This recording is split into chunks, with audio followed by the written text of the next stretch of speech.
साथियों, हमारे YouTube channel brilliant tutorial में आप सभी का स्वागत है। मैं मुकेश कुमार आप सभी का हार्दिक अभिनंदन करता हूं। साथियों, 7वें चरण की बहाली के लिए शिक्षा विभाग ने नियमावली को हरी झंडी दे दी है और प्रक्रिया जो है अंतिम चरण में है। शिक्षा विभाग के द्वारा नियमावली को हरी झंडी दे दी गई है। अब यह जो है कैबिनेट के हस्ताक्षर के बाद लागू कर दिया जाएगा। इसके तहत जो है क्या बदलाव किए गए हैं उसको देखेंगे।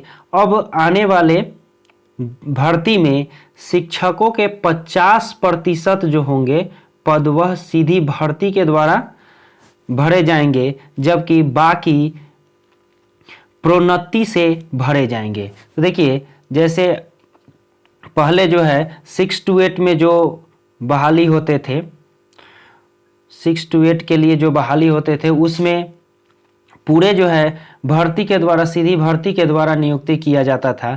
लेकिन अब जो है 6 to 8 के आधे पद जो होंगे वो प्राइमरी टीचर के को प्रोन्नति करके भरे जाएंगे और आधे पर जो है वह सीधी भर्ती के द्वारा भरे जाएंगे। साथ ही प्रधान शिक्षक और प्रधानाध्यापक की जो परीक्षा होने वाली है उसमें भी जो है आपको 6 to 8 वाले शिक्षकों को मौका दिया जाएगा प्रोन्नति के लिए, यानी जो स्नातक ग्रेड में हैं उन्हें जो है प्रोन्नति के लिए मौका दिया जाएगा। और उसके बाद जो है आपको आधे पद जो होंगे वह प्रतियोगिता परीक्षा बीपीएससी लेगी और उसके द्वारा आधे पद भरे जाएंगे।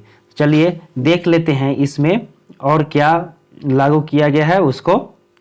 शिक्षकों से जुड़ी सभी नियुक्तियों के लिए एक ही नियमावली होंगे। देखिए, शिक्षकों से जुड़ी सभी भी नियुक्ति, चाहे वह प्रधानाध्यापक की नियुक्ति हो, वह 7वें चरण में शिक्षकों की बहाली हो या प्रधान शिक्षक की बहाली हो, सभी में एक ही नियमावली लागू होगी। और वह जो होंगे यही होंगे कि 50% पद प्रोन्नति से और 50% पद जो होंगे वह सीधी भर्ती से लिए जाएंगे। बिहार के सभी तरह के शिक्षकों की नियुक्ति के लिए एक ही प्रकार की नियमावली बनाई गई है। शिक्षा मंत्री प्रोफेसर चंद्रशेखर ने शिक्षकों की नियुक्ति प्रक्रिया से जुड़ी नियमावली के विभागीय प्रस्ताव को हरी झंडी दे दी है। प्रस्तावित नियमावली की खास बात यह होगी कि रिक्त पदों में 50% पद प्रोन्नति से भरे जाएंगे। साथ ही प्रस्तावित नियमावली में अर्जित अवकाश को दोगुना कर दिया गया है। पहले अर्जित अवकाश जो है 120 शिक्षकों को मिलते थे, उसे अब 240 कर दिया गया है।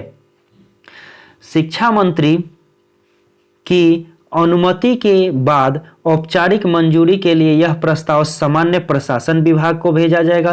देखिए, शिक्षा मंत्री की अनुमति के बाद इसे सामान्य प्रशासन विभाग को भेजा जाएगा, फिर वित्त विभाग को भेज दिया जाएगा और वित्त विभाग से पास होने के बाद जो है सो कैबिनेट के पास जाएगा। कैबिनेट में इस पर हस्ताक्षर होने के बाद यह जो है लागू कर दिया जाएगा। कैबिनेट हर हाल में शिक्षक नियमावली के हरी झंडी देगी और जानकारी के मुताबिक नियमावली में नियुक्तियां और प्रमोशन के अलावा सेवा शर्तों पर भी विशेष फोकस किया गया है। मतलब प्रमोशन के संदर्भ में शिक्षा विभाग ने निर्णय लिया कि 50% पद प्रमोशन से भरे जाएंगे। और उदाहरण के लिए माध्यमिक शिक्षकों को उच्चतर माध्यमिक के शिक्षकों के रूप में प्रोन्नति की जाएगी। इसी तरह प्रारंभिक स्कूलों में कक्षा 1 से 5 तक के वरिष्ठ शिक्षकों को मध्य विद्यालय के शिक्षक के रूप में पदोन्नति दी जाएगी। इन सभी रिक्त पदों पर 7वें चरण में नियुक्ति निकाली जाएगी।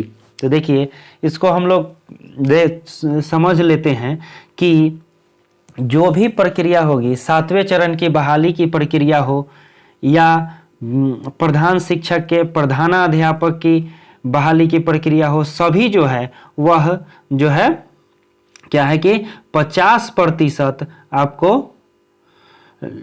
भरे जाएंगे सीधी भर्ती से और 50% जो है वह आपको प्रोन्नति से ही भरे जाएंगे।